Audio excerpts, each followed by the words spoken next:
चलिए पीछे हटिए। हटो सामने से।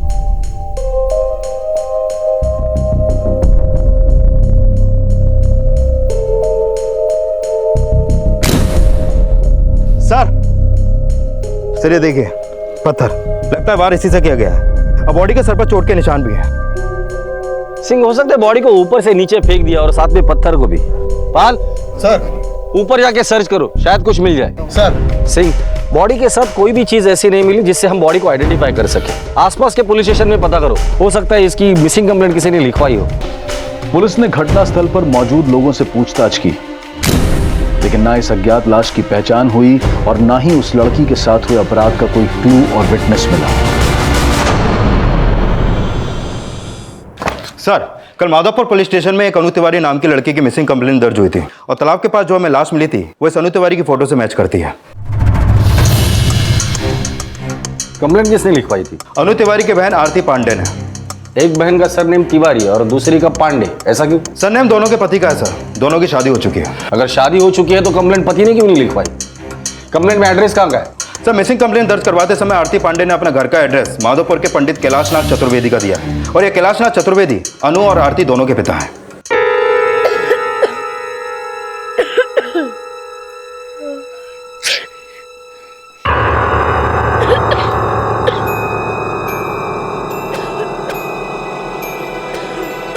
जरा पानी देना।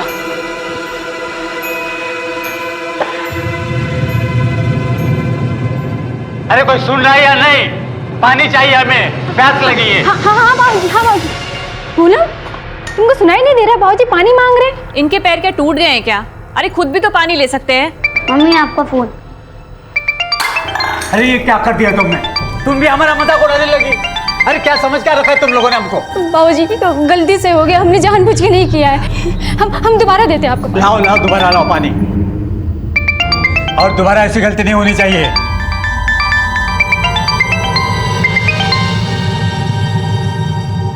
सर कोई फोन नहीं उठा रहा है।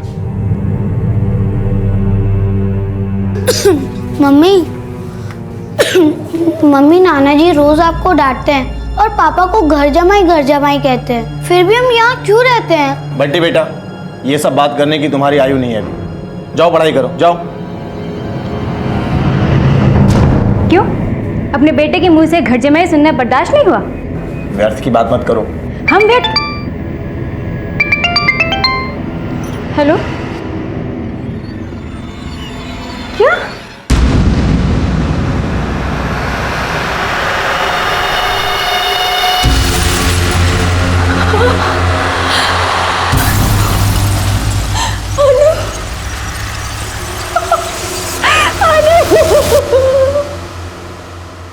आपकी बहन अनु आपके पिता के घर में रहती थी? नहीं साहब, वो अपने पति के घर में रहती थी। 2 दिन पहले हमने उसको फ़ोन लगाया, लेकिन उसका फ़ोन लगा नहीं, तो इसलिए हमने उसके पति को फ़ोन किया, लेकिन उसके पति ने कहा कि उसे नहीं मालूम कि वो कहाँ चली गई। इसलिए फिर हमने उसे मिसिंग कंप्लेंट लिखाने को कहा, लेकिन उसने मना कर दिया साहब। उसे अनु की कुछ नहीं पड़ी थी। हमें तो लगता है हमारी बहन को उसी ने मारा है। अनु के पति का नाम क्या है और रहता कहाँ है वो? कार्तिक तिवारी नाम है उनका। सिद्धार्थ नगर में घर है, लेकिन अभी वो अपनी दुकान पे मिलेंगे। संगम बिहार में दूध की डेयरी है उनकी। डेयरी का नाम क्या है?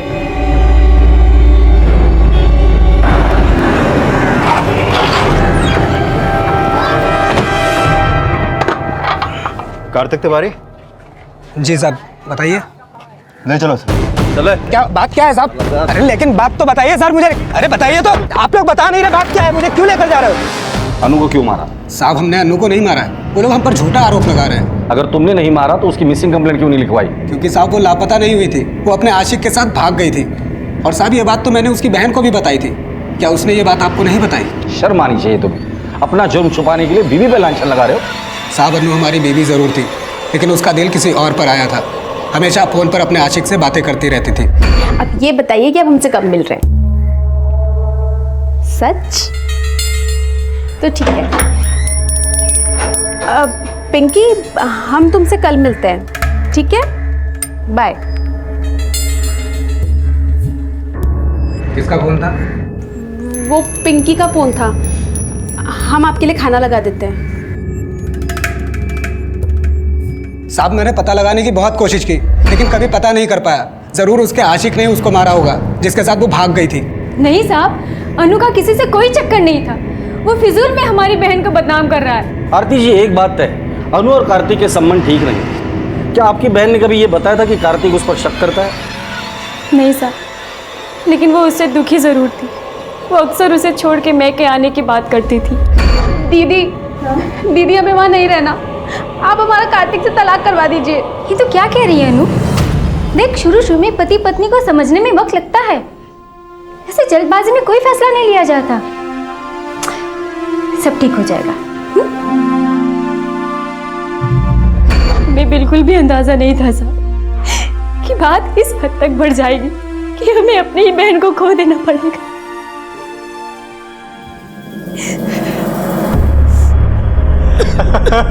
नाना जी मत रो, नाना जी। कोई रोको नहीं रहे ये। मगरमच्छ के आंसू मत बहाइए बाबूजी।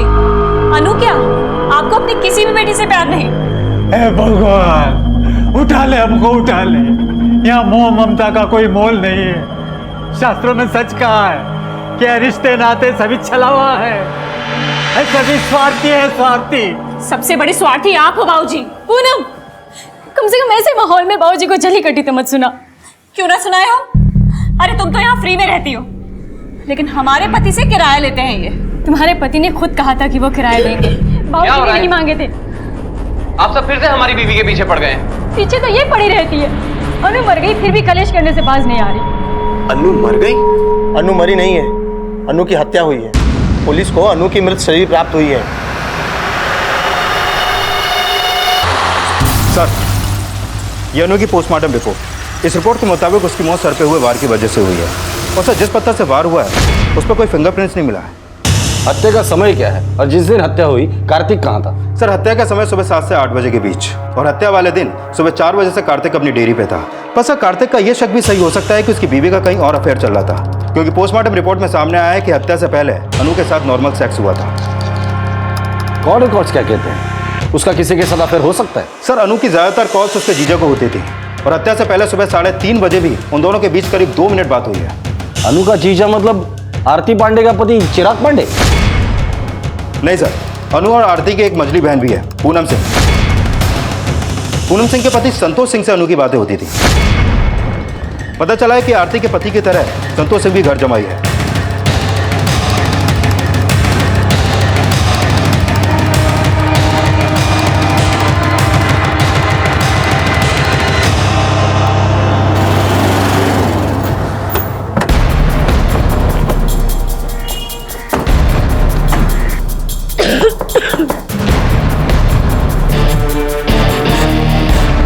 जी संतोष कहाँ है? सर, वो तो नहीं है, शायद अपनी दुकान पे होंगे। आप कौन? हम उनकी बीवी पूनम सिंह। लेकिन बात क्या है सर?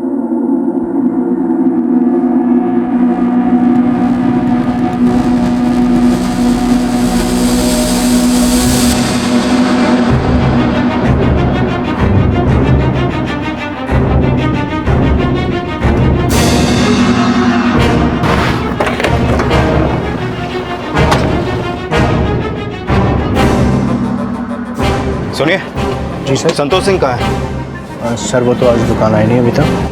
नंबर दो उनका।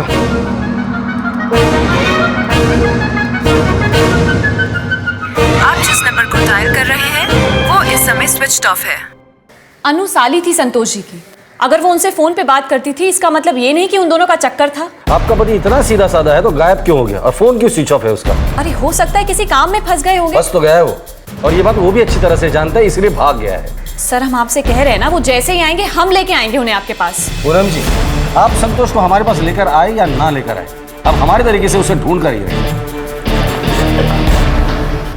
भगवान, हमें मुंह दिखाने लायक नहीं छोड़ा उस कपटी ने।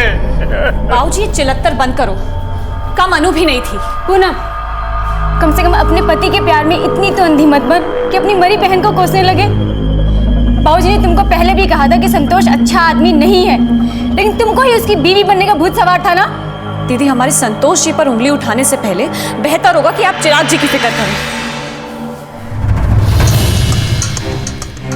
सर अनु की हत्या के समय संतोष का फोन क्राइम सीन पे एक्टिव था, तो हो सकता है कि उसने अनु का मर्डर किया और अब फरार हो गया। सवाल ये पैदा होता है, अगर अनु और संतोष के बीच अफेयर था तो अनु को मारने के पीछे संतोष का मकसद क्या हो सकता है? दूसरी बात, अनु और संतोष के बीच अफेयर था, ये बात इन दोनों बहनों को पता नहीं थी, ये हमसे झूठ बोल रही है। और एक बात, अनु के दोनों बहनों के पति घर जमाई थे, जबकि उसके लिए ऐसा पति ढूंढा गया जो उससे उम्र में 16 साल बड़ा भी था और घर जमाई भी नहीं था। सिंह एक काम करो, इस अनु के पति से दोबारा पूछताछ करो, पता करो ये संतोष गायब होने के पीछे चक्कर क्या है, और ये संतोष जहां जहां जाता था, जिससे भी मिलता था, सबसे पूछताछ करो, कोई ना कोई लीड तो जरूर मिल जाएगी। सर अनु तिवारी की हत्या का तार अनु के जीजा संतोष सिंह से जुड़ा नजर आ रहा था। एक तरफ संतोष को फरार अपराधी की तरह ढूंढा जा रहा था और वहीं ये भी पता लगाया जा रहा था कि क्या अनु और संतोष का अफेयर अनु की शादी के पहले से ही था। साहब, हमको तो लगा था कि अनु से शादी करके हमारी किस्मत ही खुल गई, लेकिन हमको बाद में पता चला कि उसका चक्कर किसी और से चल रहा था। लेकिन ये नहीं पता था कि वो अपने जीजा जी के साथ रंगरलियाँ मना रही थी। तो तुम्हें क्या लगता है अनु के अफेयर वाली बात उनके घर वालों को पहले से पता होगी? बिल्कुल पता होगी साहब, इसीलिए तो उन्होंने अपनी 18 साल की बेटी की शादी हमारी उम्र के आदमी से कर दी।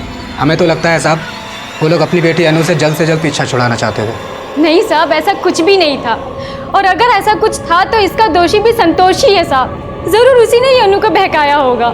संतोष अच्छा आदमी नहीं है साहब। हम तो उसकी शादी पूनम से भी नहीं करना चाहते थे, लेकिन पता नहीं पूनम ने उसमें ऐसा क्या देखा कि उसके साथ भाग गई। पिताजी तो आज तक उनके रिश्ते से खुश नहीं है साहब। अगर संतोष अच्छा आदमी नहीं था तो फिर उसे घर जमाई बनाकर क्यों रखा? साहब, संतोष ने जानबूझ के हमारे घर के सामने एक किराए का मकान ले लिया और पूनम को इतना हमारे खिलाफ कर दिया कि रोज वो दोनों मिलके हमें जल्लीकट्टी सुनाने लगे थे।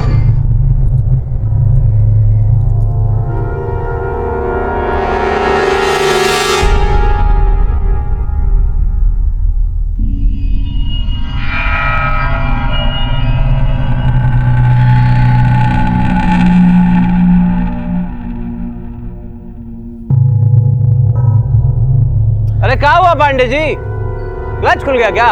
चलिए कोई बात नहीं, क्लच ही खोले, कहीं धोती खोल दिए होते तो।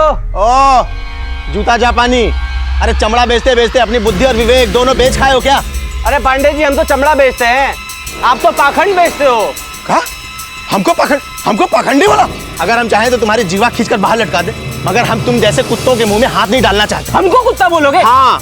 अगर हमारी बीवी की बहन तुम्हारी बीवी ना होती ना तो चमड़ी उधेड़ लेते तुम्हारी। हाँ वही तो, अगर हमारी साली तुम्हारी घर वाली ना होती ना तो हम तुम्हारे पैर तोड़ डालते हैं। ओ आरती दीदी, अपने पांडे जी को समझाइए, पंडिताई करते करते खुद को जगत गुरु समझने लगे हैं। तुम भी अपने सिंह जी को समझाओ कि मुंह संभाल के बात किया करें। हमको पाखंडी बोलता है। मोहल्ले में बहुत बदनामी हो रही थी साहब, बदनामी और ना बढ़े इसलिए हमारे पति ने पिताजी से बात की। बाबूजी, हम सबकी लाज बची रहे इसलिए हम ऐसा करने के लिए कह रहे हैं। ब्राह्मण है हम, किसी दूसरी जाति के लोगों को हम घर में नहीं रख सकते। आप ऐसा क्यों सोचते हैं कि पूनम संतोष की जात वाली बन गई है? बल्कि पूनम से विवाह करके संतोष पूनम की जात वाले बन गए हैं। आज तक हम तुम्हें शास्त्र सिखाते आए हैं, आज तुम हमें सिखा रहे हो। ये उल्टी गंगा क्यों बहाने लगे भाई? बाबूजी, आपसे ही सीखा है, गंगा उल्टी बहे या सीधी, उसकी पवित्रता पर शंका नहीं की जा सकती। बाबूजी, हम यहाँ किसी लालच से नहीं बल्कि आपकी बेटी की खुशी के लिए आए हैं, और यहाँ रहने का किराया भी देंगे। क्यों चिराग भाई, 10,000 ठीक रहेगा ना? हाँ उचित है। तो संतोष किराया देता था इसलिए उसे घर पर रखा था? नहीं साहब, बल्कि संतोष जो किराया देता था उसे बाबूजी पूनम के लिए सेव करके रखते थे, क्योंकि वो जानते थे कि संतोष पूनम को कभी भी धोखा दे सकता है। और वो तो साहब अब साबित भी हो गया। संतोष ने सिर्फ पूनम को धोखा नहीं दिया है साहब, उसने हमारी बहन अनु की भी जिंदगी छीन ली। आरती ना सिर्फ अन्नू की बड़ी बहन थी बल्कि अपनी मां के गुजर जाने के बाद उसने अपनी दोनों बहनों को एक मां की तरह से पाला था। अपने बुजुर्ग पिता के लिए आरती उनके बुढ़ापे का सहारा थी, लेकिन उनकी मझली बेटी पूनम ने उन्हें कभी पिता का सम्मान नहीं दिया। फिलहाल पुलिस संतोष सिंह का पता लगाने में सफल नहीं हुई थी और अन्नू का शरीर उसके घर वालों को सौंप दिया गया था अंतिम संस्कार के लिए, लेकिन उसकी हत्या का रहस्य अब भी धुंधला था। संतोष की तलाश में पुलिस को यह भी पता चला कि आरती के पति चिराग पांडे से उसका 36 का आंकड़ा था और उनकी अचानक हुई दोस्ती का राज खंगाला जा रहा था।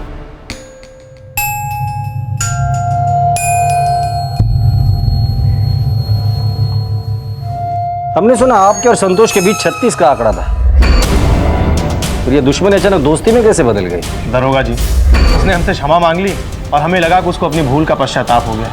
फिर हमने खुद संतोष और पूनम को घर में रहने की वकालत की। संतोष कहाँ है? दरोगा जी, अगर हमें जरा भी ज्ञात होता कि संतोष कहाँ है तो आपको पूछने की आवश्यकता नहीं होती।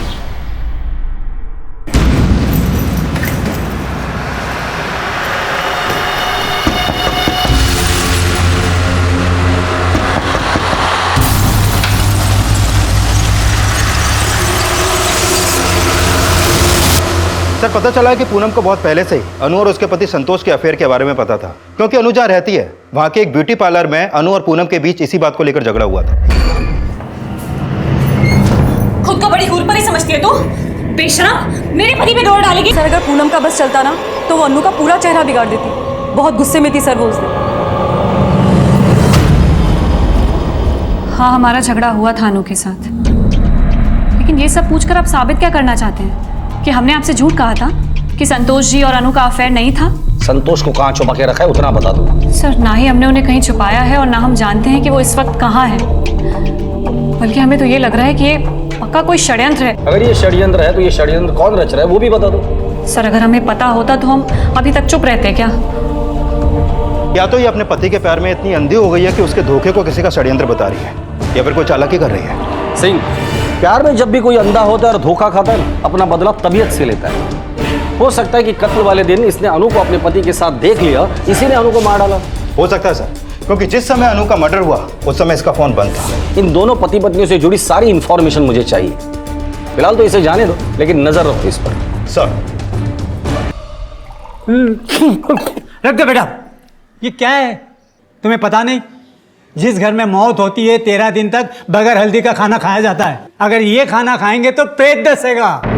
अनु का प्रेत आपको डसेगा बाबूजी, क्योंकि आप कसूरवार हैं। तो कहना क्या चाहती है ये बोल के? क्या प्रमाणित करना चाहती है कि मेरे बेटी को मैंने मारा है? तो क्या हमारे पति ने मारा है उसको? अगर उसने नहीं मारा तो भोगड़ा भाग के गया कहाँ? क्या पाप करे हमने मालूम नहीं कि तेरी जैसी बेटी पैदा हुई, उससे शादी करके तूने अपना धर्म भ्रष्ट कर दिया और उस रसिया ने अब तुम्हारा दिमाग भ्रष्ट कर दिया है। सबसे बड़े भ्रष्ट आप है बाबूजी। अपने पति का सच बर्दाश्त नहीं हुआ तो बाबूजी पे खिसिया रही है। अपनी आंखें खोल पूनम, खोल अपनी आंखें। अपनों को इतना भी गैर मत बना कि कल को पछतावा भी भारी पड़ जाए। अपना ये लेक्चर बंद करो, समझे? और अगली बार से हम पे हाथ उठाए ना तो देख लेना। जाओ इनके लिए बिना हल्दी वाला खाना बनाओ, वरना ये बुढ़ा एक दिन तुम्हें भी डस लेगा। सर, मैंने संतोष और पूनम दोनों के कॉल रिकॉर्ड चेक किए, लेकिन ऐसा कोई नंबर नहीं मिला जो मैं संतोष तक पहुंचने का कोई लीड दे।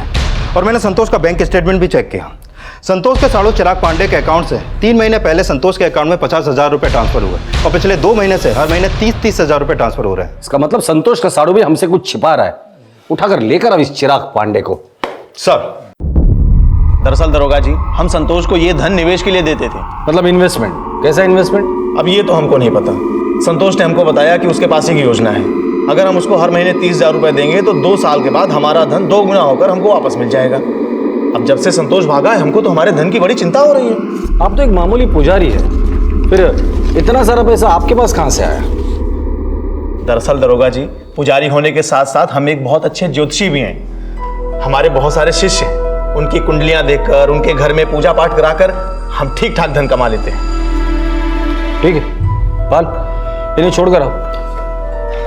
अच्छा, नमस्कार। देखिए जी, आप सच सच बताइए, ये इन्वेस्टमेंट कहाँ है? आप काहे उस कंपनी को पैसा दे रहे हैं? अरे हम आपसे कुछ पूछ रहे हैं, बताते क्यों नहीं है? आरती, व्यर्थ की बात करके हमें परेशान मत करो। देखिए जी, आप कहीं हमें धोखा तो नहीं दे रहे हैं ना? आरती, तुम हमको संतोष के जैसा समझ रखी हो। हमें खुद इस बात का पश्चाताप है कि हमने उस जैसे कपटी पर विश्वास किया। हमें विश्वास नहीं है। आप हमारी कसम खाइए। अरे हम आपकी कसम खा के कहते हैं कि हम आपसे कुछ नहीं छिपा रहे हैं। जाओ एक गिलास पानी लेकर आओ, जाओ। ठीक है सर, मैंने संतोष की हर फाइनेंशियल डिटेल चेक की। मुझे नहीं लगता उसने चिराग का पैसा कहीं पे इन्वेस्ट किया, बल्कि उसकी तो खुद हालत खराब है। पिछले कई सालों से उसकी दुकान भी घाटे में चल रही है। या तो ये संतोष ने चिराग पांडे को चूना लगाया होगा, या फिर ये चिराग पांडे हमसे झूठ बोल रहा है। इस चिराग पांडे पे नजर रखो, कहां जाता है, किससे मिलता है, सारी इंफॉर्मेशन मुझे चाहिए। सर, संतोष के बाद कैलाशनाथ चतुर्वेदी का बड़ा दामाद भी शक के घेरे में था। यह भी माना जा रहा था कि कहीं चिराग और संतोष की दुश्मनी और दोस्ती का तार अन्नू की हत्या से तो नहीं जुड़ा था। चिराग के जरिए अब संतोष तक पहुंचने की लीड तलाशी जा रही थी।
इधर चेक करो।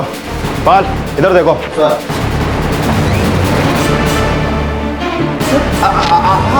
आप यहाँ? चलिए पंडित जी, हवालात में हवन करते हैं। अरे लेकिन मेरी बात तो सुनिए। पंडित जी, एक आसान सा सवाल पूछ रहा हूँ, आसान सा जवाब दे दीजिए। क्या आप अपनी सारी महिला शिष्याओं की कुंडलियां उनके बेडरूम में जाकर अपने कपड़े उतार कर बनाते हैं? दरोगा जी, आप हमारे चरित्र पर कुछ ज्यादा ही संदेह कर रहे हैं। हम सीमा जी से प्रेम करते हैं। क्या तुम्हारी ये रास लीला तुम्हारी धर्मपत्नी जानती थी? वो अपनी पत्नी से खुश नहीं है सर, और मेरे पति हमेशा बाहर रहते हैं, इसलिए हम दोनों नजदीक आ गए। हमारे ससुर हमको उस घर में घर जमाई बनाकर ले आए, मगर उस घर में हमारी हालत कुत्तों जैसी हो गई है। हमारी पत्नी पिता की सेवा करना पति की सेवा से ज्यादा बड़ा धर्म समझती है, इसीलिए हम और सीमा जी थोड़ा। और तुम्हारा ये राज संतोष को पता चल गया था, सही कह रहा हूं ना मैं? हाँ, और उसने सिर्फ हमको ही नहीं, सीमा जी को भी ब्लैकमेल करना शुरू कर दिया था। हमारा एक वीडियो बना लिया उसने।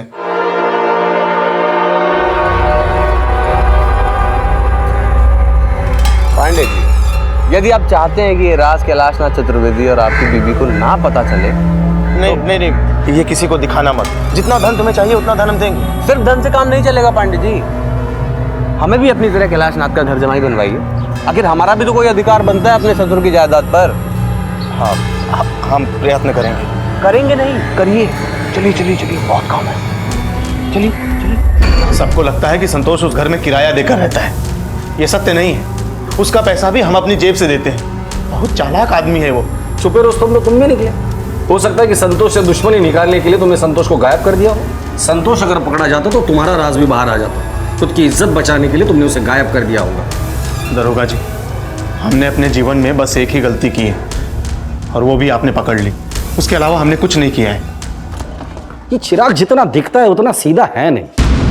हो सकता है कि जिस तरह संतोष ने चिराग का राज पता कर लिया था, उसी तरह चिराग ने भी संतोष और अनु के अफेयर का राज पता कर लिया होगा, और संतोष से बदला लेने के लिए संतोष को अनु के मर्डर में फंसाने का प्लान किया, और संतोष के गायब होने में भी चिराग का ही हाथ है। चिराग और सीमा दोनों के कॉल रिकॉर्ड्स निकालो। सर, हमारे संतोष जी को कोस रही थी, देखा?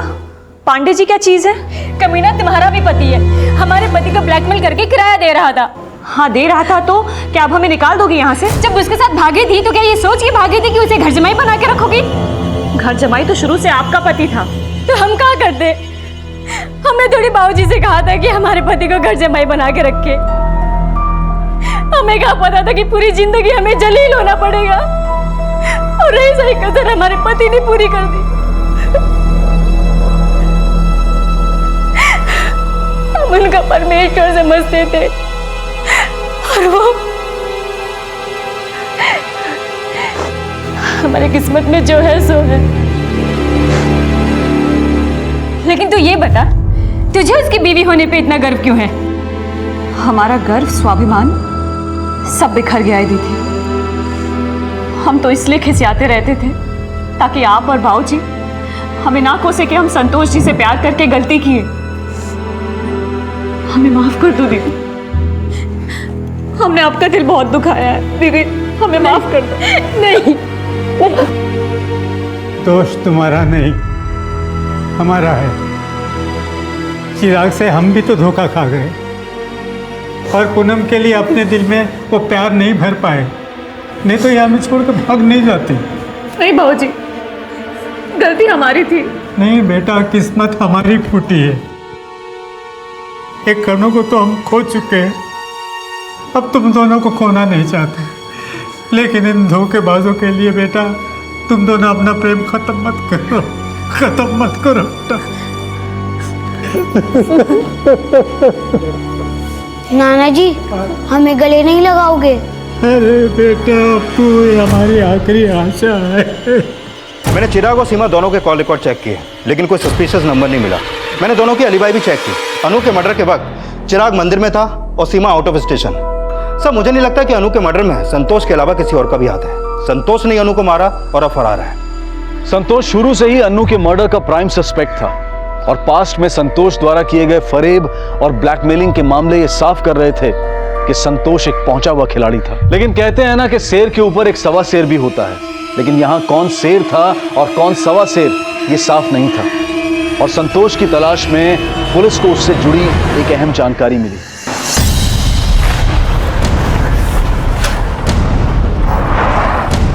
सर, संतोष जिस दिन गायब हुआ था वो इसी लॉज में आकर रुका था, लेकिन सिर्फ एक रात के लिए। अगले दिन से गायब। हमें उसकी बाइक ही नहीं, उसका सामान भी उसके रूम में मिला जहाँ पे वो रुका हुआ था।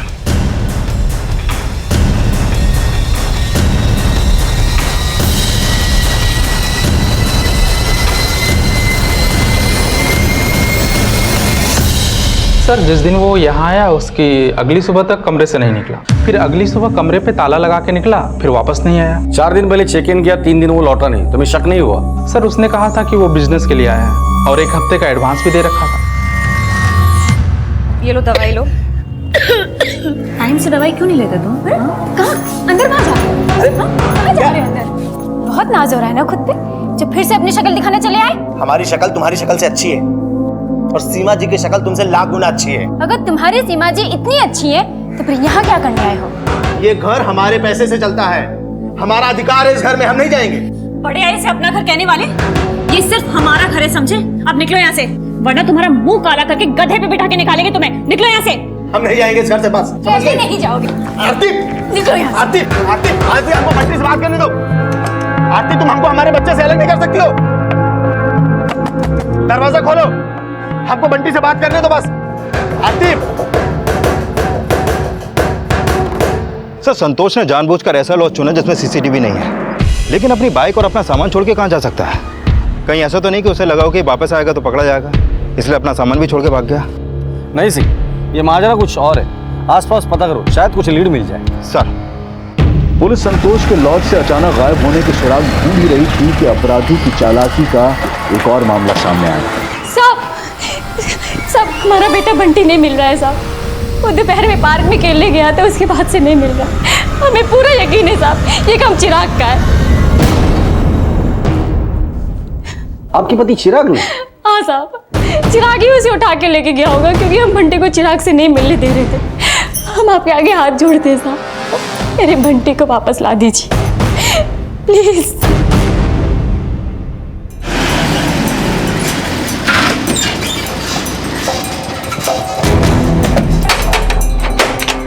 क्या हुआ दरोगा जी? दरोगा जी, घर का चप्पा चप्पा छान मारो, कुछ भी मत छोड़ना।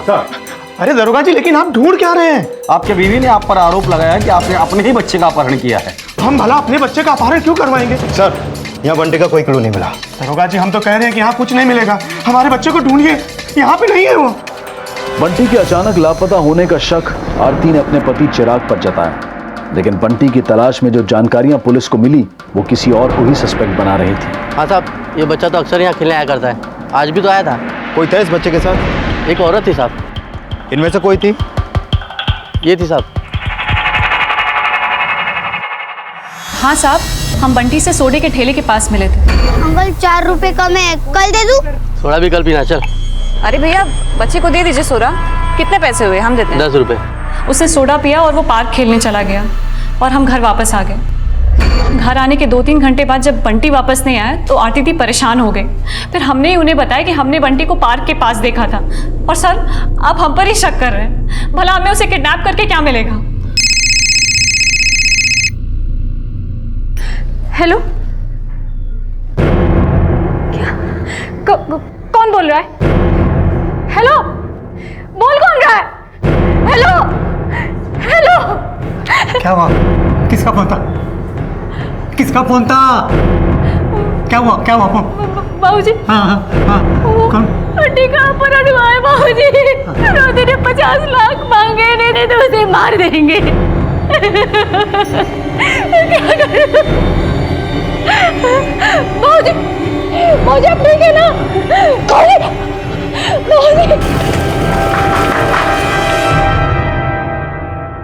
बाबूजी, बाबूजी उठिए ना बाबूजी। दीदी, पूनम सच सच बता, तू सही में बदल गई है या कोई चाल चल रही है? उस दिन अचानक से तुमने हमारे साथ दोस्ती की और फिर बंटी के साथ तुम ही आखिरी बार देखी गई। सच सच बता पूनम, मेरा बंटी कहाँ है? ये कैसी बात कर रही हो दीदी? हमने कुछ नहीं किया। उधर पुलिस हम पे शक कर रही है और यहाँ पे आप भी। हमें तुम पे विश्वास नहीं हो रहा है पूनम। तुम्हारे आगे हाथ जोड़ते, अगर बंटी के बारे में कुछ भी पता है बता दो हमें। दीदी हमारा भरोसा करो, हमने कुछ नहीं किया। अन्नू की हत्या के बाद बंटी का गायब होना अपराधी का वो मास्टर स्ट्रोक था जिसका मकसद सिर्फ फिरौती के पैसे वसूलना नहीं था, बल्कि एक अपराध के जरिए दूसरे अपराध को छुपाने की एक ऐसी योजना थी जो सिर्फ पुलिस इन्वेस्टिगेशन को भटकाने के लिए बनाई गई थी। लेकिन इसका खामियाजा कैलाशनाथ चतुर्वेदी का पूरा परिवार भुगतने वाला था। मैडम, आपको डॉक्टर ने बुलाया? जी।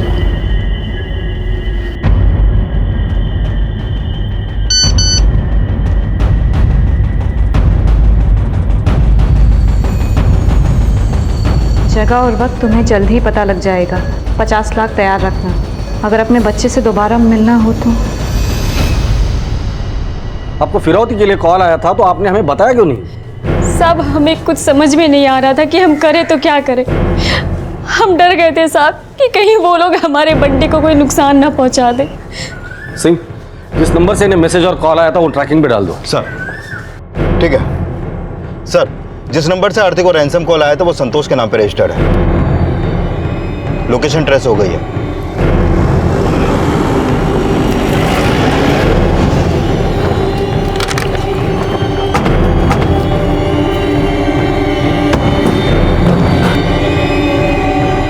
सही। संतोष जिस लॉज में रुका हुआ था वहां से थोड़ी ही दूर एक दुकान की सीसीटीवी में कैप्चर हुआ है।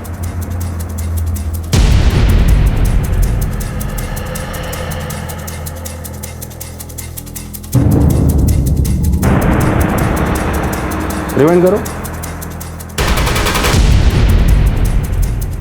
पता करो ये आदमी कौन है और संतोष इसके साथ बैठ के कहाँ जा रहे हैं। कहीं ऐसा तो नहीं कि इसी आदमी की मदद से उसने बंटी को किडनैप किया हो। संतोष के बीवी को बुलाओ, हो सकता है कि वो इस आदमी को जानती है। सर,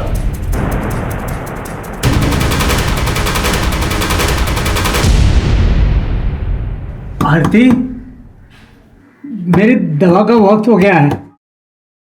आरती, दरवाजा क्यों बंद है? दवा का वक्त हो गया है आरती। क्या बात है, क्यों चिल्ला रहे इतना? नहीं, वो हमारी दवा का वक्त हो गया इसलिए।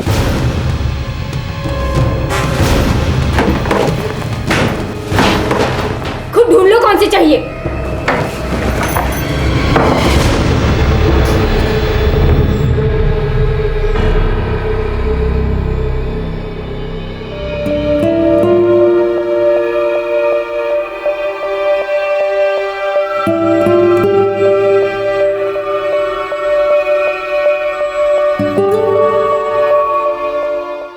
साहब, आप हम पे बार बार शक कर रहे हैं। हम आपसे पहले भी कह चुके कि बंटी को किडनैप करके हमें मिलेगा क्या, और हमारे पति ने जो किया सो किया, लेकिन हमने कुछ नहीं किया और हमें यह भी नहीं पता कि ये आदमी कौन है।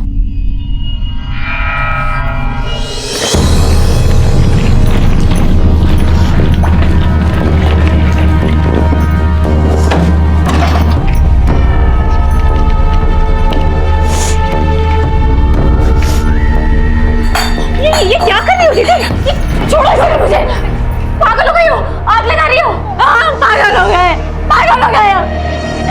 तुम लोगों की वजह से हमारा बंटी हमें छोड़ के चला गया।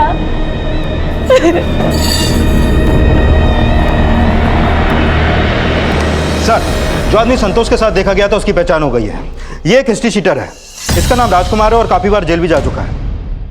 ठिकाने का पता चल गया है सर। सिंह, ये केस क्लोज करने का वक्त आ गया है, गाड़ी निकालो।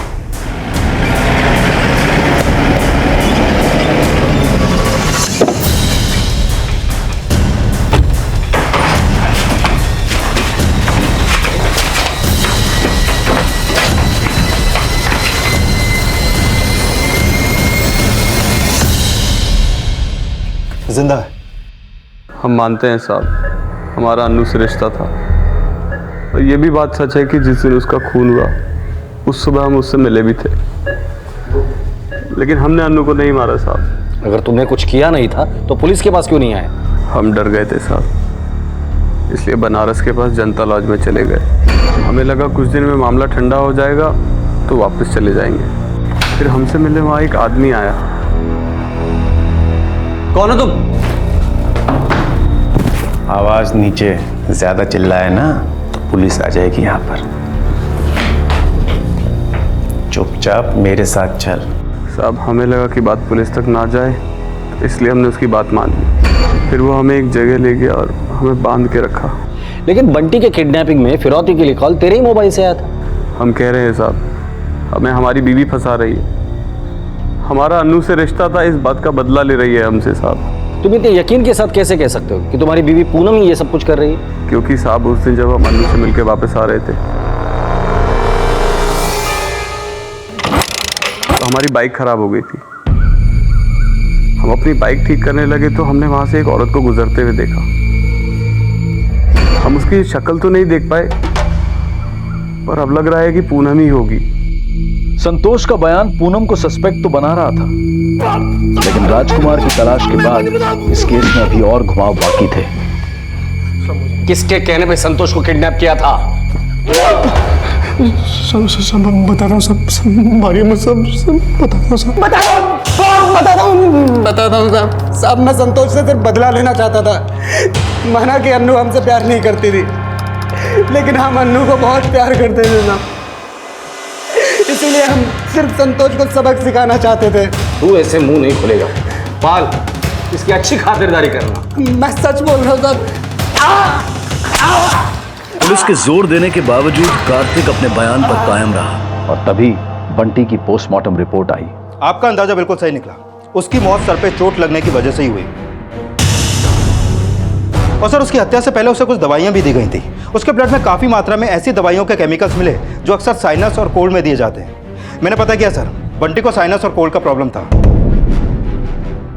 अगर मर्डर के पहले बंटी को कोल्ड और साइनस की दवाई दी गई है, इसका मतलब किडनैपर जानता था कि बंटी को कोल्ड और साइनस का प्रॉब्लम है। और एक बात, जिस कमरे में हमें बंटी की लाश मिली थी वहां दवाइयाँ, खाने पीने का सामान भी मिला था और उसका अच्छे से ख्याल रखा गया था। इसका मतलब किडनैपर उसके जान पहचान वाला था। फिर तो सर ये पूनम भी हो सकती है। पाल, जिस कमरे में बंटी की लाश मिली थी उसके आसपास के सीसीटीवी फुटेज चेक करो। हो सकता है किसी फैमिली मेंबर की मूवमेंट उसमें कैप्चर हुई हो। सर, बल्कि अपराधी वो है जो अब तक अच्छाई का मुखौटा लगाए हुए था। सर, ये जगह वहां से ज्यादा दूर नहीं जहां बंटी की लाश मिली थी।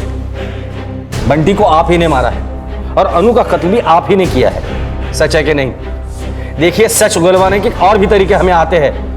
आप ही ने मारा है या नहीं? हाँ हाँ, हमने ही मारा है। मारा है हमने। क्यों और कैसे मारा? उस दिन जब संतोष जी अनु से मिलने जा रहे थे। तुमने अनु को मारा ये बात तो कबूल कर ली, लेकिन क्यों मारा ये अभी तक नहीं बताया। क्योंकि हमसे और सहन नहीं हो रहा था साहब। चिराग की वजह से हम बाबूजी की गालियां सुने। चिराग ने कहा कि चुपचाप सब कुछ सहती जाओ और बाबूजी की सेवा करती जाओ, तब जाके बाबूजी हमें अपनी पूरी प्रॉपर्टी देंगे। और उधर अनु भी घर आने का मन बना रही थी। हमें डर लगने लगा साहब कि अब प्रॉपर्टी 3 हिस्सों में बढ़ जाएगी।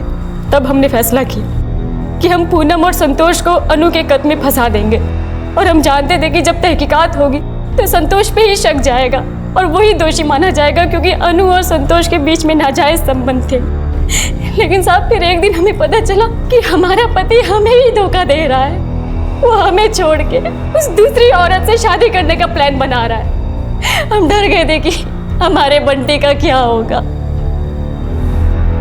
तब हमने डिसाइड किया साहब कि हम बंटी के किडनैपिंग का नाटक करेंगे।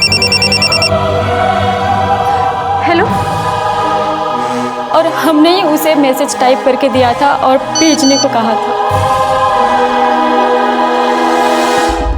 लेकिन जब हम बाबूजी के पास पैसे मांगने गए तो उन्होंने कहा कि वो पैसे नहीं दे पाएंगे क्योंकि उनकी ज़मीन की कीमत अब कुछ नहीं रह गई। पर तुमने अपने ही बेटे को क्यों मार डाला? हम बहुत डर गए थे साहब, इधर पैसे भी नहीं मिले और उधर आप लोग भी बंटी को ढूंढ रहे थे। हमें समझ नहीं आ रहा था कि हम करें तो क्या करें। हम बंटी को नहीं मारना चाहते थे साहब, वो तो गलती से हो गया। आरती ने भले ही अपने पति से धोखा खाया, लेकिन अपने बेटे की तकदीर का चिराग उसने खुद बुझाया। जब भी कभी लालची नियत छल करने के लिए उकसाए तो समझ लें कि अगर पीछे ना हटे तो उस लालच की कीमत एक ना एक दिन अपनी जिंदगी नीलाम करके चुकानी होगी।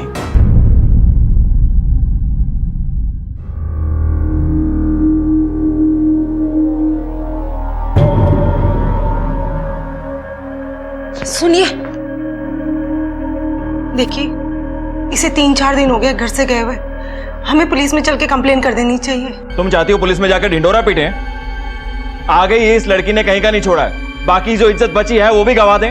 एक बात ध्यान रखना, तुम और तुम्हारी लड़की कोई भी पुलिस स्टेशन गया तो मैं छोड़ूंगा नहीं। वो लड़की खुद गई है और खुद लौट आएगी। पापा 2000 रुपए चाहिए। किस लिए चाहिए? 1 मिनट। ऐश कर। Thank you. और कुछ कहना है?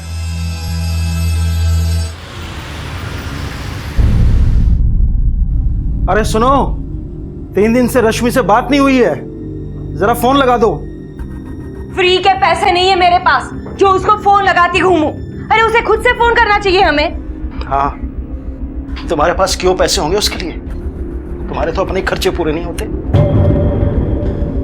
हाँ हाँ, मेरे सारे पैसे तो मुझ पे ही खर्च हो जाते हैं। इस लड़की के घूमने फिरने का खर्च, आपकी दवाइयों का खर्च, इस घर की मरम्मत का खर्च, वो सब तो महारानी जी देती है ना।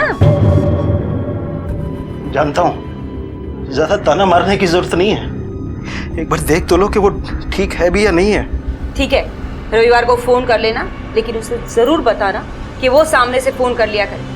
इतने पैसे नहीं है मेरे पास कि हम रोज उसका हालचाल पूछें। नमस्कार, आदाब। क्राइम पेट्रोल डायल 100 में आप सबका स्वागत है।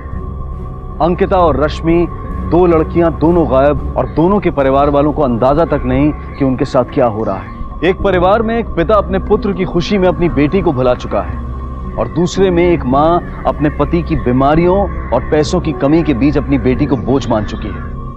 दोनों ने अभी तक पुलिस के पास जाने के बारे में सोचा तक नहीं है। क्या इन लड़कियों का इस तरह से अचानक गायब हो जाना क्या किसी तरह से एक दूसरे से जुड़ा हुआ है? सर, तिवारी जी हमारे पड़ोस में रहते हैं। उनकी लड़की बहुत दिनों से दिखाई नहीं दे रही है। हमने बहुत बार उनसे पूछा तो कह रहे हैं कि वो शहर में अपनी बुआ के पास गई हुई है। सर, मुझे तो शक हो रहा है कि कहीं कुछ गड़बड़ है। ऐसा क्यों लगता है आपको? सर, ऐसा पहले कभी नहीं हुआ। हम उस लड़की को अच्छी तरह से जानते हैं। जब छोटी सी थी तब से हम उसको देख रहे हैं। उसकी माँ तो काम पे चले जाती है और बाप बीमार रहता है। सर, वो 19 साल की हो गई है, लेकिन उसकी माँ ने अभी तक उसके ऊपर कोई ध्यान नहीं दिया। अभी भी अगर उसको ये पता चल जाए कि वो खो गई है तो पुलिस स्टेशन में जाने के बजाय वो खुशियां मनाएगी। ठीक है, आप लोग जाइए, मैं देखता हूँ क्या करना। आपकी बेटी कहाँ है? क्या बात है इंस्पेक्टर साहब? आपके पड़ोसी बता रहे थे कि पिछले काफी दिनों से आपकी बेटी आपके घर पे नहीं दिखी। जी, वो तो अपनी बुआ के यहाँ गई है। कब? महीना भर हुआ। आखिरी बार बात कभी थी आपकी? सर, 4 दिन पहले। ठीक है, एक काम कीजिए, रश्मि, उसकी बुआ और उसके फूफा जी, तीनों का नंबर दीजिए। हमने बुआ और चाचा दोनों के फोन ट्राई किए, लेकिन दोनों के फोन स्विच ऑफ आ रहे हैं। आप लोग कुछ छुपा रहे हैं क्या? सर, भला हम लोग आपसे कुछ क्यों छुपाएंगे? हम माँ बाप हैं उसके। हम भला उसका बुरा क्यों चाहेंगे? क्यों बुरा चाहेंगे ये तो मुझे भी नहीं पता, लेकिन हाँ, आप लोगों को आपकी बेटी से बिल्कुल मतलब नहीं है। आपने क्या बताया था कि रश्मि अपनी बुआ के यहाँ गई है और वहां पे कोई फोन नहीं उठा रहा है। ना ही आप पुलिस के पास चल के आए, आपके पड़ोस वाले आके हमें इन्फॉर्म किए। आपके पड़ोसी बता रहे थे कि बचपन से ही आप अपनी बेटी को पसंद नहीं करती थी, काफी मारा पीटा भी करती थी उसे। साहब, हमारी जिंदगी बहुत कठिन है, पैसे की बहुत कमी है। हाँ, ये सच है। मैंने कई बार सोचा कि अगर रश्मि हमारी जिंदगी में नहीं होती तो हमारी जिंदगी बहुत आसान हो जाती। पर साहब मैंने उसे कुछ भी नहीं किया है। मैं सच कह रही हूँ, वो अपनी बुआ के घर गई है दिल्ली। अब वहां पे पूछताछ कीजिए ना। देखिए वहां की पुलिस जांच कर रही है, आप लोग बस सिर्फ एक मौका है, जो भी कुछ जानते हैं सब कुछ बता दीजिए। अगर वहां की पुलिस ने आपके खिलाफ एक भी सबूत दिया ना, तो फिर आपका जेल जाना तो बिल्कुल तय है। रश्मि की बुआ फूफा तक पहुंचने के लिए हरियाणा पुलिस ने दिल्ली पुलिस की मदद ली।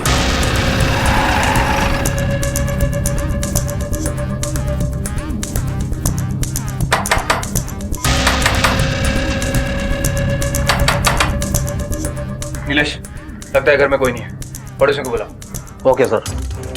कब से नहीं देखा इन लोगों को? सर 2 दिन से। नीलेश चलो दरवाजा तोड़ो। आस पड़ोस में पूछताछ करो, बॉडीज को पोस्टमार्टम के लिए भेजो। Okay sir. आपकी बहन और उनके पति का किसी ने मर्डर कर दिया है। क्या? और साहब हमारी बेटी रश्मि? अभी तो कुछ पता नहीं चला है, जैसा ही कोई इन्फॉर्मेशन मिलता है हम बताते हैं। घर में और कौन कौन रहता है? ये दोनों ही थे साहब। इनका एक बेटा है अविनाश और एक बेटी है अंकिता। बेटा ज्यादातर हॉस्टल में ही रहता है, बेटी साथ में ही रहती थी। ये ज्यादातर गायब रहती है और हफ्ते भर से इसको मैंने देखा भी नहीं। नीलेश, इस घर के दोनों बच्चों का पता करो और जैसे मिले पुलिस स्टेशन लेकर आओ। Okay sir. आप में से कोई इसे जानता है? हाँ सर, इनकी रिश्तेदार की बेटी है। आखिरी बार कब देखा इसे? 3-4 दिन हो गए होंगे सर। और जब ये मर्डर हुआ वो यहाँ पे रह रही थी या चली गई थी वो पता नहीं सर। इन दोनों को मरे हुए 2 दिन से ज्यादा हो गए। इधर ये तीनों बच्चे गायब हैं। किसका हाथ हो सकता है इन सबके बीच? इस हत्या और इन तीनों बच्चों के गायब होने में कनेक्शन कोई जरूर हो सकता है। इन तीनों बच्चों को ढूंढो, यही सब बताएंगे। सर कहीं ऐसा तो नहीं इन सबके पीछे रश्मि हो? अंकिता और अविनाश को उसने गायब किया और उसके बाद कहीं भाग गई हो? इन तीनों बच्चों के फोन रिकॉर्ड्स निकालो। Okay sir. Sir Jain sir. Sir PSI Roshan, Haryana police. Rashmi का मिसिंग केस यही हैंडल कर रहा है। Hi Roshan, any lead on Rashmi missing case? No sir, उसके माँ बाप को कुछ नहीं पता है। We have to be very alert. 2 बच्चियां मिसिंग है, कुछ भी हो सकता है। Yes sir. Sir phone record के हिसाब से अंकिता का फोन 5 जून की शाम से बंद है और सर रश्मि का 12 जून से। यानी कि जब इनके फोन बंद हुए तभी गायब हुई होंगी। पता लगाओ आखिरी बार इनके फोन कहाँ पे एक्टिव थे। सर रश्मि का जो फोन लास्ट टाइम एक्टिव था वो उसके बुआ के घर पे था। और सर अंकिता का फोन उसके घर के आसपास और अविनाश का उसके हॉस्टल में। अरे क्यों बार बार शहर जाने की बात कर रहे हो? मैंने एक बार बोल दिया ना कि मैं नहीं जाऊंगी तो नहीं जाऊंगी। मैं कैसी माँ हूँ? तुम कैसे पति हो? तुम कैसी माँ हो? तुम कैसे पति हो कि जिसको अपनी बीवी की कोई परवाह नहीं है, और परवाह है तो उसकी जो। जाने दो, तुमसे तो बात करना ही बेकार है।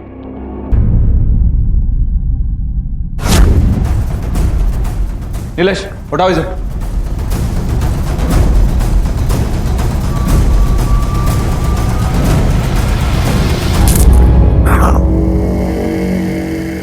कहाँ गायब पैर होने दे। मैं हॉस्टल में था सर। झूठ बोलता है। तेरे सच बोल रहा है। फोन रिकॉर्ड्स के हिसाब से उस दिन ये कॉलेज में ही था और जिस दिन अंकिता और रश्मि के फोन बंद हुए उस दिन ये हॉस्टल में था। मॉर्ग में लेके चलो। तुम्हें कब पता चला कि रश्मि तुम्हारी बहन है? सर 1 साल पहले मम्मी पापा का बहुत झगड़ा हुआ था। तुम्हारा भाई जब लड़की को लेकर गया तो उसने कहा था उसका ध्यान रखेगा, आसपास फटकने नहीं देगा। लेकिन अब क्या हो गया? वो लड़की सारी छुट्टियां हमारे घर में आकर बिताती है, हैं? और तुम्हें और तुम्हारे भाई को कोई शर्म नहीं आती है? मेरा भाई बीमार है, समझ में आई? और वैसे भी वो तुम्हारी भी बेटी है। अगर थोड़े दिन छुट्टियां बिताने यहाँ पर आ भी गई तो तुम्हें प्रॉब्लम क्या है? प्रॉब्लम है। उस लड़की को देखकर मुझे तुम्हारे धोखे की याद आती है, समझे तुम? मैंने कोई धोखा नहीं दिया तुम्हें।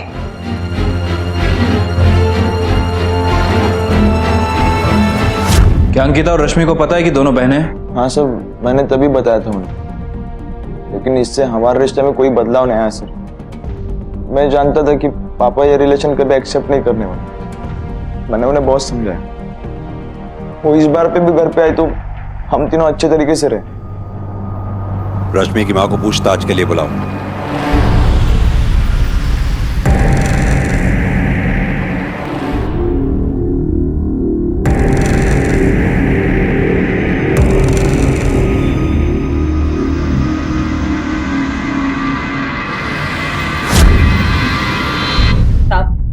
रश्मि अपने जन्म से ही काली थी, इसीलिए उसके पिता ने उसे अपनाने से इनकार कर दिया। वो तो उसे मार देना चाहते थे, पर मेरे पति ने ऐसा नहीं होने दिया। ये लड़की मेरी हो ही नहीं सकती। मेरा रंग देखा है, अपना रंग देखा है, इतनी काली लड़की हमारी हो सकती है? तुम सही से बता दो, वरना तुम्हें भी छोड़ूंगा और इसे भी नहीं छोड़ूंगा। ये हमारी बेटी है, मेरा यकीन। बस, पड़ोसी के साथ अफेयर चल रहा है ना तेरा? बता मुझे, चल रहा है ना अफेयर? जीजा जी हाथ हटाइए। ये क्या कर रहे हैं आप? मेरी बहन ऐसी बिल्कुल नहीं है। देखिए, मुझे कोई बकवास नहीं सुननी है, बस मैं इतना जानता हूँ कि मेरी बेटी नहीं हो सकती है, समझे आप? मुझे इससे छुटकारा चाहिए, बस। ठीक है, लाओ मुझे दो। ये मेरे घर की लक्ष्मी बनेगी, मैं इसका लालन पालन करूंगा। जीजा जी, हो सकता है कि ईश्वर ने शायद इसीलिए मुझे कोई औलाद ना दी हो। और वो रश्मि को अपने साथ हमारे यहाँ ले आए, पर साहब उसके बाद मेरे पति बीमार हो गए। घर की सारी जिम्मेदारी मुझ पे आ गई। वो बच्ची इतनी छोटी और बाहर का भी काम, पर फिर भी मैंने ही उसे पाल पोस के बड़ा किया। इस बात के बारे में अपने पति को छोड़ मैंने कभी किसी से बात तक नहीं की। ठीक है, आप अभी जा सकती हैं। या फिर हो सकता है कि रश्मि की सच्चाई जानने के बाद अंकिता को गुस्सा आया हो। उसी गुस्से में आकर अंकिता ने रश्मि को लेकर अपने माँ बाप से सवाल जवाब किए। केस बहुत उलझा हुआ है। फिलहाल हमें रश्मि और अंकिता को ढूंढना होगा।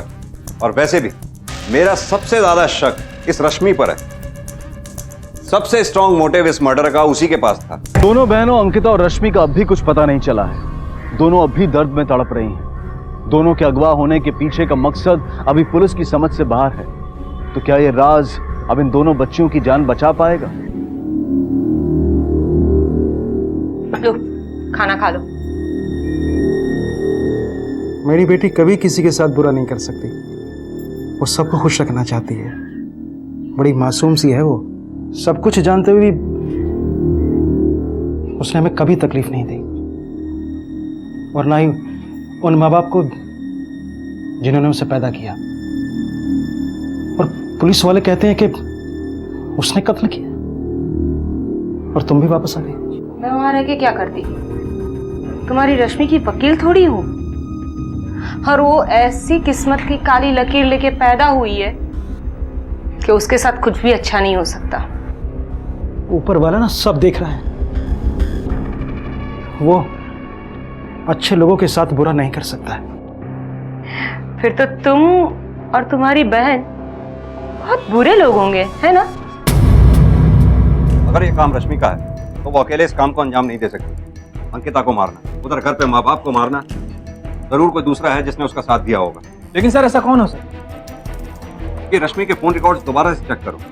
पिछले दिनों उसने किस किस से बात की है, सबसे पूछताछ करो। हो सकता है उन्हीं में से कोई एक ऐसा हो जिस पे रश्मि को पूरा भरोसा हो, उसी ने रश्मि का साथ दिया हो। Okay sir. सर, रश्मि के कॉल रिकॉर्ड से एक ऐसा नंबर पता चला है जो रश्मि के मर्डर के एक दिन पहले लगातार उससे कांटेक्ट में था। किसका नंबर है? सर, किसी राजीव का नंबर है। मैंने उसकी डिटेल्स भी निकलवाई। ये राजीव कौन? रोशन, नो गांव में रश्मि के माँ बाप से फोन करके राजीव के बारे में पता करो। सर। और नीरज सर, इस अविनाश को फोन करके जरा राजीव के बारे में जानकारी हासिल करो। Okay sir.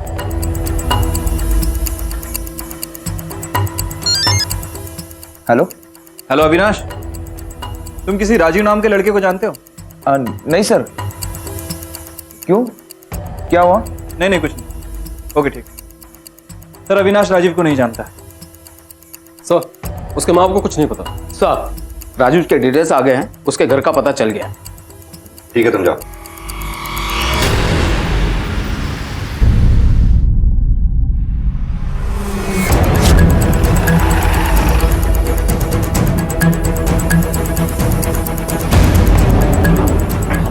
तुम्हें हमारे साथ पुलिस स्टेशन चलना होगा। पर हुआ कैसा? रश्मि कहाँ है? सर, मुझे नहीं मालूम। तो फिर जिस दिन रश्मि गायब हुई उसे फोन पर क्या बातें करते थे तुम? सर, मैं और रश्मि एक दूसरे से प्यार करते हैं। जब वो पिछले साल आई तब मैं उसे मिला और हम दोस्त बन गए। तब से हम दोनों हमेशा छुप छुप के मिलते।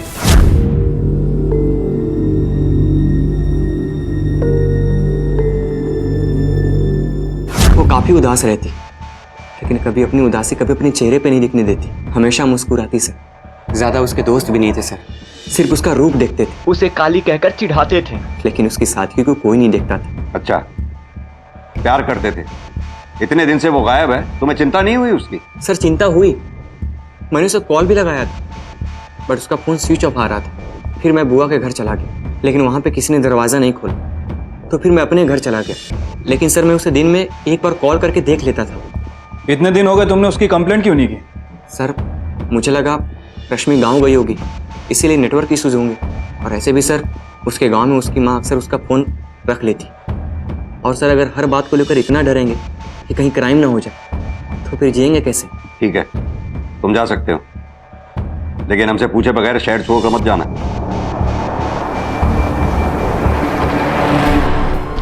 नीरज, या तो ये आदमी बहुत सीधा है या फिर बहुत टेढ़ा। यस सर, हमारे हर सवाल का जवाब पहले से दे रहा था। ऐसा लग रहा है कि पूरी प्लानिंग करके आया था। सर जितना सीधा ये दिख रहा है उतना सीधा है नहीं, आप सच बोल रहे हैं। इस पे नजर रखो।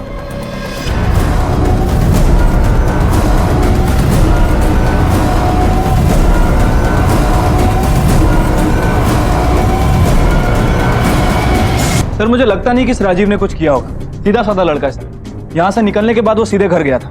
कोई भी क्रिमिनल रिकॉर्ड नहीं है और ना ही ऐसे किसी के टच में जो ऐसा कुछ कर सके। कैरेक्टर से तो क्लियर है सर।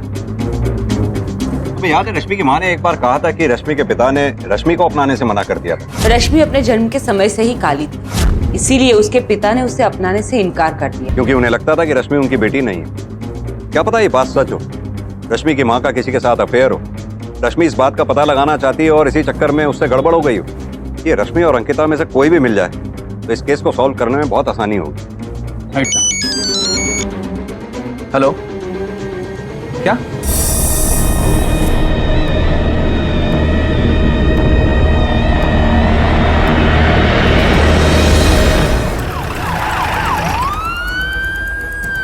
आपने फोन किया? मैंने फोन किया। आइए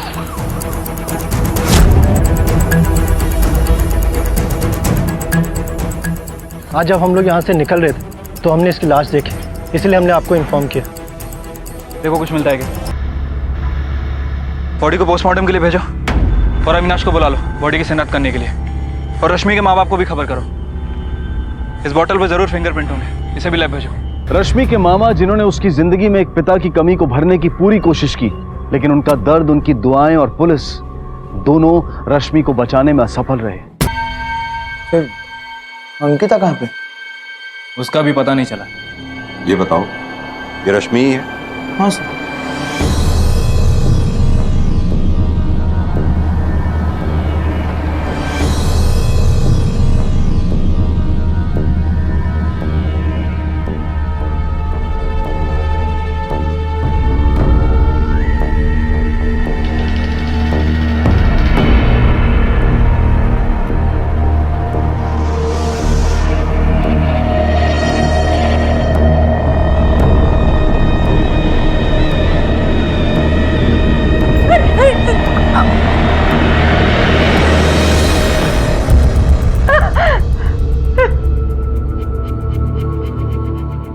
हो गई तुम्हारे मन को तसल्ली?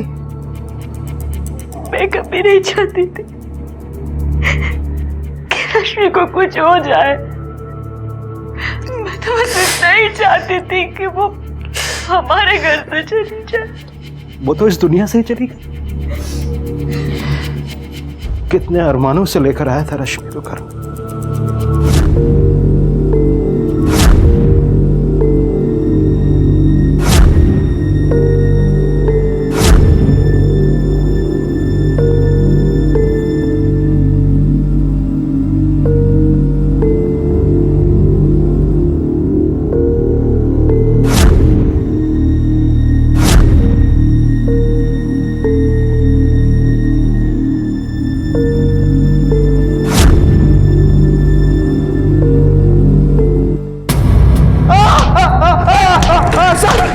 सर क्यों मारे मुझे? सर बताओ क्यों मारे? सर नीलेश, ये बॉटल्स उस जगह से मिली जहां रश्मि का कत्ल हुआ था और इन पे तेरी उंगलियों के निशान हैं। अब भी तू यही कहेगा कि तुझे कुछ नहीं पता? बोल, क्यों मारा तूने रश्मि को? क्यों मारा तूने अपने माँ बाप को? सर सर मैंने अपने माँ बाप को नहीं मारा है, ना ही रश्मि ने उन्हें मारा है सर। फिर झूठ बोल रहा है? नहीं सर, मैं झूठ नहीं बोल रहा हूँ, मैं सच बोल रहा हूँ सर। मैंने उससे पहले ही रश्मि को किडनैप किया था सर। जब अंकिता गायब हो गई तो मेरा शक रश्मि के ऊपर चला गया, और जैसे जैसे दिन चले गए मेरा शक और बढ़ते चला गया सर। मैंने उन दोनों का झगड़ा भी सुना था सर।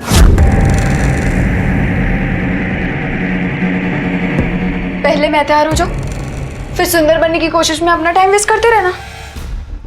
तुम समझती क्या हो अपने आप को? तुम्हें क्या लगा तुम मुझे धक्का दोगी और मैं चुपचाप बैठी रहूंगी? हमारे घर में रह के हमारा खाना खा के ऐसी बातें कर रही हो जैसे लग रहा है महारानी हो यहाँ की। जितना हक तुम्हारा है इस घर पे उतना मेरा भी है। मैं बेटी हूँ इस घर की। वो अलग बात है कि मैं चीख कर अपना हक मांगती नहीं, लेकिन मांग सकती हूँ। अगर तुम पैदा ही ना हुई होती तो आज जो लाड प्यार तुम्हारे हो रहे हैं उतना मेरा हो रहा होता। झगड़े के 2 दिन बाद अंकिता गायब हो गई सर, और जैसे जैसे दिन गुजरते गए वैसा वैसा शक मेरा बढ़ता गया, और अंकिता वापस नहीं आए तो मुझे पूरा यकीन हुआ कि ये सब रश्मि ने किया है। और एक दिन मैंने उसे फोन पे बात करते सुना। हाँ वही रखना, मैं बताती हूँ क्या करना है। सर इसीलिए मैंने उसे किडनैप किया। उसके बाद जंगल में जाके उसे पूछा, लेकिन उसने मुंह तक खोला नहीं सर। हो सकता है उसने अंकिता का किडनैप ही ना किया हो। ये नहीं मालूम मुझे। उसके बाद मम्मी पापा की मौत हो गई, और आप ढूंढते ढूंढते हॉस्टल आ गए, और मैं कहीं फंस ना जाऊं इसीलिए मैंने उसे मार दिया। फंस तो तू अब भी गया। भाई बहन के रिश्ते से अद्भुत शायद ही कोई रिश्ता हो। दोनों साथ में बड़े होते हैं, खेलते हैं, लड़ते हैं। जो बात अपने माँ बाप से नहीं कह सकते एक दूसरे से कहते हैं। एक दूसरे की रक्षा के लिए राखी बांधते हैं। एक भाई को अपनी बहन से और बहन को अपने भाई से ज्यादा शायद ही कोई जानता हो। अविनाश का एक बहन के लिए प्यार दूसरी बहन के लिए जानलेवा बन गया। रश्मि वो मासूम 16 साल की लड़की जिसे ना तो बाप का प्यार मिला और ना ही माँ का, और अंत में मिली तो भाई की नफरत। अंकिता के माँ बाप को क्या हुआ था ये पुलिस अब भी समझ नहीं पा रही थी, लेकिन एक बात जो समझ में आ रही थी वो ये कि इस परिवार के रिश्तों को नफरत खोखला बना चुकी थी। रश्मि का तो पता चल गया, लेकिन अंकिता का गायब होना अभी भी राज है, और अंकिता के माँ बाप की मौत की वजह भी नहीं हमें पता। सर ऐसा भी तो हो सकता है कि रश्मि का कोई असली बाप हो जो रश्मि से मिलने मिस्टर कौशिक के घर गया हो, फिर उन दोनों के बीच बहस हुई हो और अचानक ये सब शुरू हुआ। हो सकता है, काफी पॉसिबिलिटीज भी हैं, क्योंकि अविनाश के पिता को लगता था कि उसकी बीवी ने किसी पड़ोसी के साथ मिलकर उसे धोखा दिया। ये कौशिक के पड़ोस में रहने वाले सभी उस उम्र के आदमियों की लिस्ट निकालो। अंकिता, रश्मि, अविनाश, तीनों के फोन रिकॉर्ड्स में उन नामों को चेक करो। और हाँ, रोशन को बोलो तिवारी और उसकी बीवी से पूछताछ करे। Okay sir. आपकी बहन का किसके साथ अफेयर होने का शक था उसके पति को? जी हमें तो कुछ भी पता नहीं है। हकीकत में ऐसा कभी कुछ हुआ ही नहीं। आरती जीजी का किसी के साथ कोई अफेयर नहीं था। बस जीजा जी पागल थे। उन्हें एक काली लड़की नहीं चाहिए थी अपनी जिंदगी में। ये लड़की मेरी हो ही नहीं सकती। मेरा रंग देखा है, अपना रंग देखा है, इतनी काली लड़की हमारी हो सकती है? फिर भी कुछ याद कीजिए, उन्होंने कभी कुछ नाम बताया हो? कोई भी नाम? देखिए अभी भी एक 15 साल की बच्ची अंकिता गायब है। कुछ भी बताओ, बताइए हमें। नहीं, उन्होंने नाम तो नहीं लिया था किसी का, लेकिन हाँ उनके घर से 2-3 घर छोड़कर एक द्विवेदी जी रहते हैं। वो अक्सर मेरी बहन से बातचीत किया करते थे, जो कि जीजा जी को बिल्कुल पसंद नहीं था। हो सकता है कि उन्हीं पर शक। लेकिन मेरी बहन बिल्कुल सीधी थी, उसने ऐसा कुछ नहीं किया है।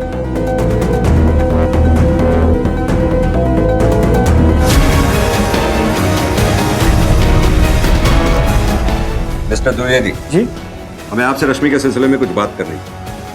ठीक है, आइए। क्या ये बात सही है कि आप रश्मि के पिता हैं? सर पता नहीं ये कौन अफवाह फैला रहा है। मुझे उनके घर के बारे में ज़्यादा पता नहीं है और पता करना भी नहीं। सर मेरी कौशिक साहब के साथ दोस्ती थी, घर पे आना जाना था। फिर अचानक मिस्टर कौशिक को मेरा आना जाना खटकने लगा, तो मैंने जाना ही छोड़ दिया। फिर भी कंफर्मेशन के लिए हमें आपका डीएनए टेस्ट करना होगा। सर एक मिनट।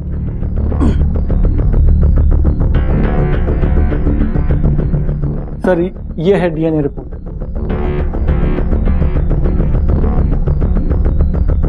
ये डीएनए टेस्ट आपने क्यों करवाया?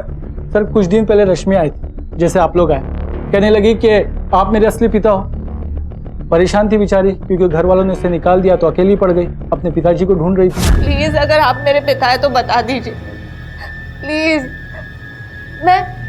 मैं किसी से नहीं कहूंगी, मैं चुपचाप यहाँ से चली जाऊंगी। मुझे सिर्फ सच जानना है, प्लीज। रश्मि को कैसे पता चला? उसकी माँ आई थी उसके साथ, कहने लगी कि ये तेरे पिताजी हैं। देख ले, ये है तेरा बाप, आज से ये तेरी देखभाल करेगा। इसी के कुकर्मों का फल है तू। अब तुझे हम नहीं झेल सकते।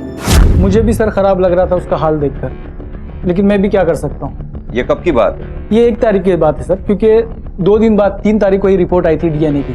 मैंने उन दोनों को फोन करके बुलाया, रश्मि की माँ आके रिपोर्ट देख के भी गई। पर ये कैसे हो सकता है?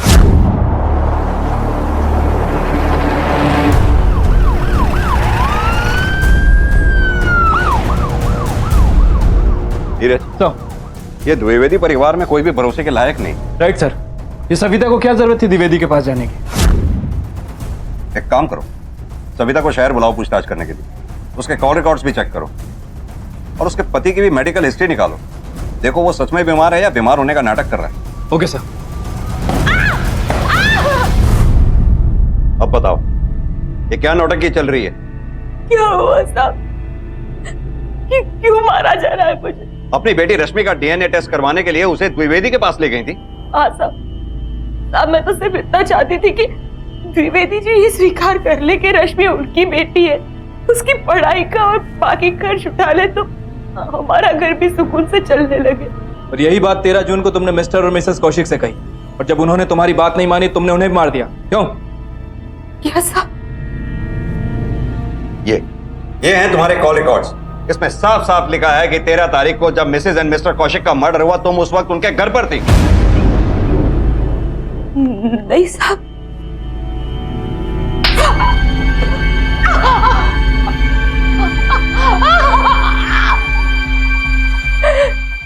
गई थी मैं उनके घर।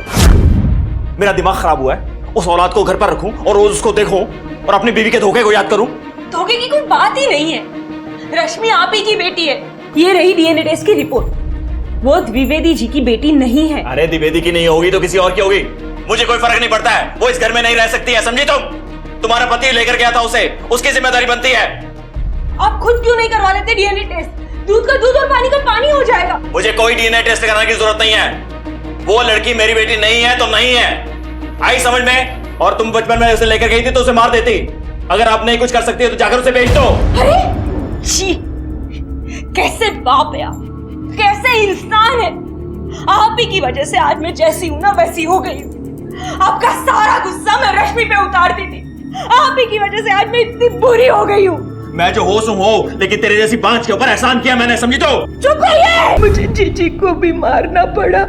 तुम 2 परिवार मिलके भी एक बच्ची को नहीं संभाल पाए, शर्म आनी चाहिए। और अंकिता, उसके साथ क्या किया? अब मुझे नहीं पता, मैं तो ये तक नहीं जानती हूँ कि अंकिता गायब है। झूठ मत बोल। अब झूठ बोलने से क्या मिलेगा? जो भी था अब सच सच बता दिया मैंने आपको। मैं तो ये तक नहीं जानती हूँ कि अंकिता गायब है। झूठ मत बोल। अब झूठ बोलने से क्या मिलेगा? जो भी था अब सच सच बता दिया मैंने आपको।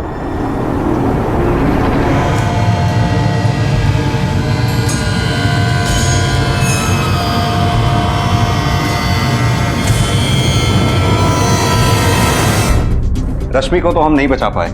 आई होप कि अंकिता जिंदा हो। ये भी घर से ही गायब हुई है। पता नहीं क्यों नीरज, मुझे लगता है कि इस कांड में किसी घर वाले का ही हाथ है। रश्मि के पिता की मेडिकल रिपोर्ट चेक की? यस सर, तिवारी की हिस्ट्री निकाली है, पिछले 15 सालों से बिस्तर पे है। और कोई जो उनके घर पे आता जाता हो? नहीं सर। घर पे आता जाता हो? ये 1 मिनट, रश्मि की कॉल रिकॉर्ड दो।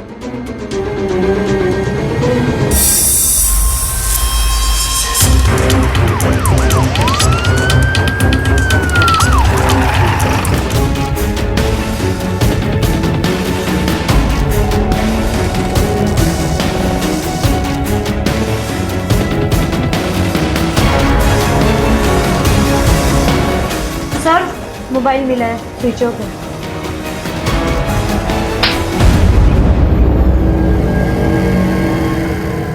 रश्मि का एड्रेस कहाँ से मिला, बता। सर मैं पहले भी चाहे करता था रश्मि को घर छोड़ने, अपने बाइक पर। एक लड़की जिसके खिलाफ उसका पूरा परिवार था इतनी बेवकूफ तो नहीं हो सकती कि तुझे अपने साथ अपने घर लेके जाए। सर वो जाती थी, बहुत ही बहादुर लड़की थी वो, उसे कोई फर्क भी नहीं पड़ता था यार।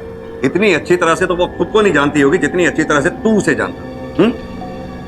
सर उससे प्यार करता हूँ। तो ये प्यार उस वक्त कहां था? 3 तारीख से 15 दिन पहले तक तूने एक बार भी फोन नहीं किया। 3 तारीख को 6 बार फोन किया और 3 तारीख के बाद रोज दिन में 4 बार। ऐसा कैसा प्यार जागा था तेरा?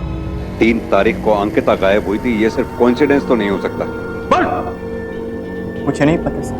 तेरे घर से जो हमें मोबाइल मिला वो अंकिता का है। एक सच बता दे। देख, अगर अंकिता जिंदा होगी तो तू उसके मर्डर के इल्जाम से बच भी जाए। बता सब।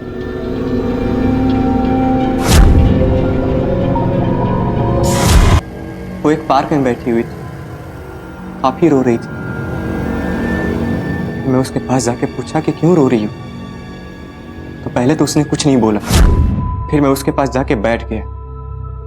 मुझे लगा शायद वो खुद को अकेला महसूस कर रही हो। क्या हुआ, क्यों रो रही हो? कोई प्रॉब्लम है तो बताओ। सब छुटकारा पाना चाहते हैं मुझसे, बोझ बन गई हूँ मैं सबके लिए। समझ नहीं आ रहा क्या करूँ, कहाँ जाऊँ, इसलिए रो रही हूँ। और फिर मैंने उसे समझाया, तू अपनी बहन को कुछ दिनों के लिए गायब कर दे, फिर देख सब तुझे भाव देंगे। और वो मान गई। और फिर मैंने एक दिन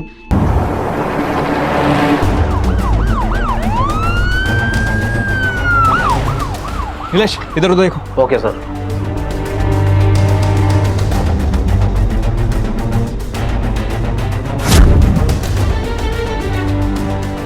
रश्मि मुझे दिन में 4 बार फोन करती, अंकिता कैसी है, ठीक भी है नहीं, खाना खाया है नहीं। मैं भी उसे रोज देखता, बेबस लाचार, अपने हाथों से खाना खिलाकर मेरी नीयत खराब हो गई। और फिर मैंने उसका रेप कर दिया। फिर जब रश्मि गायब हो गई तो मुझे लगा मामला और बढ़ सकता है, इसलिए मैं घर चला गया और अंकिता को वहीं छोड़ दिया। मुझे तो ये भी नहीं पता सर, अंकिता जिंदा भी है कि मर गई। अंकिता जिंदा है, लेकिन तूने उसे मारने में कोई कसर नहीं छोड़ी।